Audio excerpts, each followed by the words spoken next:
Hi guys. तो मैंने सोचा था कि मैं फ़ॉरेन से एमबीबीएस करूँगी, क्योंकि इंडिया में एक गवर्नमेंट एमबीबीएस सीट पाना बहुत ही डिफ़िकल्ट है। यहाँ तो आपको बहुत एक्स्ट्रा ब्रिलियंट होना पड़ेगा, क्योंकि इतने टफ पेपर में भी स्टूडेंट 686 मार्क्स ला रहे हैं। तो मैंने यही सोचा था, चलो एमबीबीएस करना है, फ़ॉरेन से कर लूँगी। तो मेरी कंसल्टेंसी का कहना था कि आप जल्द से जल्द पासपोर्ट का व्यवस्था करो। तो पासपोर्ट जो है, मैंने बोला उसमें तो टाइम लगेगा, तो उनका कहना था कि ठीक है, आप तत्काल के लिए अप्लाई कर दो। तो फिर मुझे कुछ पता नहीं था कि तत्काल के लिए कैसे अप्लाई करते हैं। मैं गूगल वगैरह की, तो मैंने फिर एप्लीकेशन फ़ॉर्म भरा तत्काल के लिए। तो जब तत्काल के लिए एप्लीकेशन फ़ॉर्म भरा, तो उसमें मेरे पास ऑप्शन थे कि मैं क्या क्या लगाना चाहती हूँ। तो मैं 10th की मार्कशीट और आधार कार्ड के लिए किया था कि मेरे पास ये रहेंगे। तो फिर मैंने 3,500 रुपये भर दिए। अब मुझे डेट मिल गया था। मैं यहाँ बनारस में रहती हूँ, तो पासपोर्ट सेवा केंद्र महमूरगंज, यहाँ पे मुझे इसमें डेट मिला था। तो मैं गई आराम से। तो पेरेंट्स अलाउड नहीं थे, मुझे अकेले अंदर जाना था। जब मैं अंदर गई तो बहुत भीड़ वहाँ थी, तो बोले कि आप जाओ तत्काल का फॉर्म लेके आओ। मैं तत्काल का फॉर्म लेने गई, वहाँ पे भी बहुत भीड़ लगी हुई है। मैं किसी तरह अंदर घुस के 5 रुपये दे के तत्काल का फॉर्म ली। अब जब मैं उनके पास, उसमें जो तत्काल का फॉर्म था उसमें लिस्ट थी बहुत सारी कि आपके पास ये डॉक्यूमेंट्स होने चाहिए। उस डॉक्यूमेंट्स में क्या क्या था? आधार कार्ड का ऑप्शन था, पासबुक का ऑप्शन था, पैन कार्ड का ऑप्शन था, कोई भी आइडेंटिटी कार्ड का ऑप्शन था। वो एजुकेशनल इंस्टीट्यूशन का हो सकता है वो आइडेंटिटी कार्ड।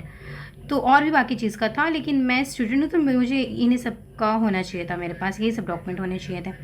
तो मैं उनके पास गई। उस वक्त तो मेरे पास सिर्फ 10th की मार्कशीट थी, लेकिन 10th की मार्कशीट उस लिस्ट में थी नहीं, सिर्फ आधार कार्ड ऑप्शन में था।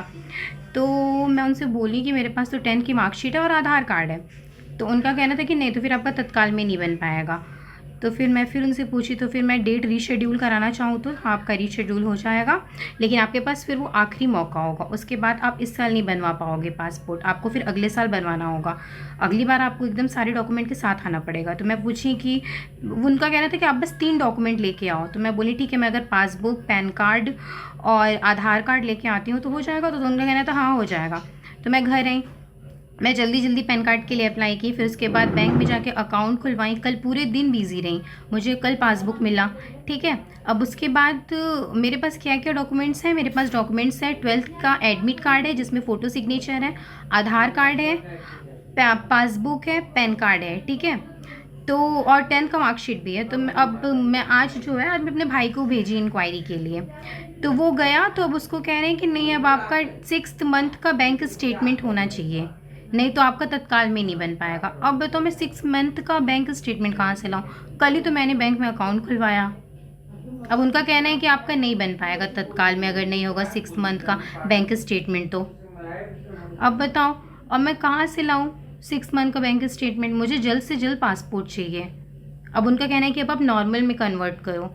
नॉर्मल में कन्वर्ट करने के लिए मतलब फिर से मुझे 1500 देने पड़ेंगे, और ये मेरा 3,500 मतलब डूब ही गया।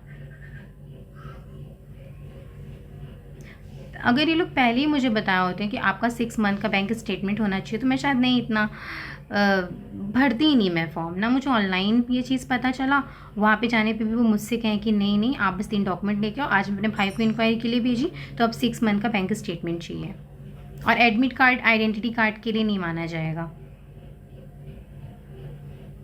शायद इसी बार एडमिशन हो पाए। इस बार भी एडमिशन मेरा उसी में पड़ा हुआ है, देखते हैं क्या होता है।